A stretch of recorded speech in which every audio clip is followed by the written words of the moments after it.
இந்திய கம்யூனிஸ்ட் கட்சியினுடைய மூத்த தலைவர், கம்யூனிச சித்தாந்தத்தின் அடிப்படையில் இயக்கத்தினுடைய தோழர்கள் எவ்வாறு அரசியல் நாகரிகத்தோடு நடந்து கொள்ள வேண்டும் என்று எடுத்துக்காட்டாக திகழ்ந்த ஒரு மாபெரும் தலைவரை இன்றைக்கு தமிழகம் இழந்திருக்கிறது.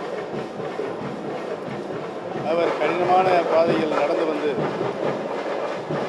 ஒரு அரசியல் நாகரிகத்தோடு அரசியல் பணியில் ஈடுபடுபவர்கள் எவ்வாறு நடந்து கொள்ள வேண்டும்,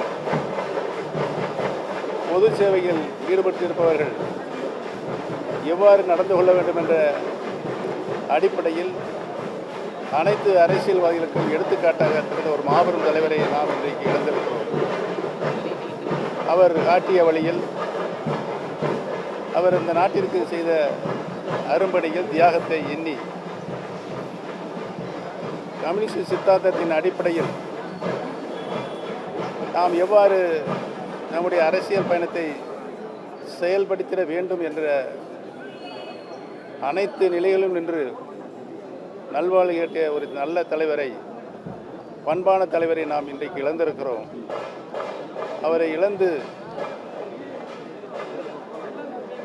மனசுத்தியோடு வாழ்ந்து கொண்டிருக்கின்ற கம்யூனிஸ்டிய நண்பர்களுக்கும் தோழர்களுக்கும், ஐயா நல்லகண்ணு அவருடைய குடும்பத்தாருக்கும் எங்களுடைய ஆழ்ந்த இரங்கலை தெரிவித்து, அவருடைய புகழ், அவருடைய அரசியல் நாகரிகம் இந்த நாடு உள்ளவரை அவருடைய புகழை பாடிக்கொண்டே இருக்கும் என்பதையும் நினைவு கூறுகிறேன்.